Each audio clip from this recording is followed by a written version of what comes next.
H&L presents Grand Finale, the Part 3, the Baha and the Bildaron. Lord Mulo, now the king of the Baha and the last standing power of all of Pankura, and the richest person that ever walked the face of the universe, rejoiced in his wealth. His friend Carrie became his mistress and eventually his wife. His younger brother Angelo yearned for the day that he returned to the battlefield. He wanted more than just being rich. He wanted something else.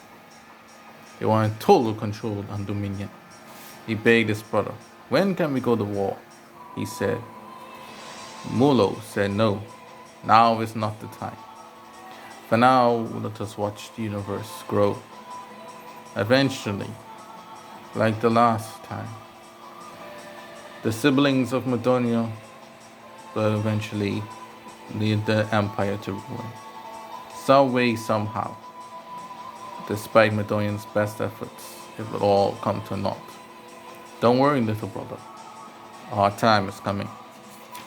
Elsewhere in the Bildaron, Sim, now 45 years old, and his advisor, Leonard, who is 59,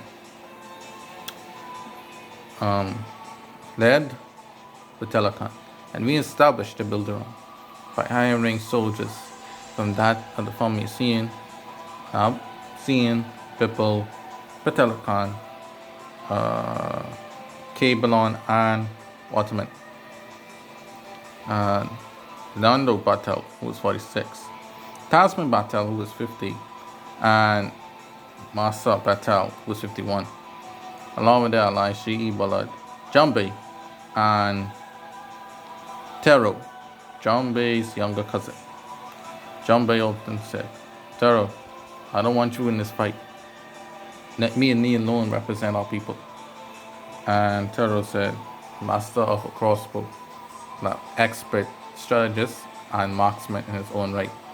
Always said his older cousin, "Jambe, I can't let you have all the fun for yourself. Besides, can you see the leadership of the Batalakan are getting old. If they really wish to talk about this golden age in which they want to rebuild, this time in Kunola Bildaron, they'll have to do something soon." And Jambe said, "Indeed, but the Madonians are stronger than ever, and their allies, the Gichu, are very deadly. It will take a miracle, some unforeseen tragedy, for us to have an opening to strike." And it was Tero that told Jambe of a secret of the magazine leftovers. Jambe was stunned. He thought all of Bashar magazine was completely wiped out by Madonia. And then Tero said, "No, during my recent travels there, there's a small solar system within the Bashar galaxy where Perth, Iffy, Burton, Postboxer, and Danny, the last leaders, were all rule with their small troops. Although they're not as strong enough as they once were, they are still viable officers. When the time is right, I advise you, cousin, to advise Sim and others to look into them. If Bildaron wants to rule the universe into a golden age, we'll need allies outside of Bildaron. Because we have to counter, fact in the Madonians, the Inshuran, and the Bankeron." And Jambe looked down, clenching his chin and thinking, "Toro, you might be onto something. But for now, let us keep this to ourselves.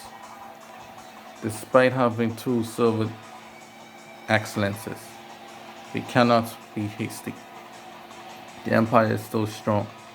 They have spies everywhere. He must be careful." And Tero left, was walking out of the room, and he turned back around when he was about the door and said, "You honestly think they have spies everywhere? You don't see, cousin? That is just a lie. to fool all of us and keep us in line. It's something Amariah would do, or I should say, Emozi would do. And the terror left John B alone. John B went to sit back in his chair to think of the future. Once under the leadership of Leah Quello, then under the leadership of the King Colo, now under the leadership of Sim. John B has survived through many leaders and many wars. And if a war were to break out sooner or later, this would indeed be the final war. John B vowed to make himself and his people ready to stand long after the chaos is finally over.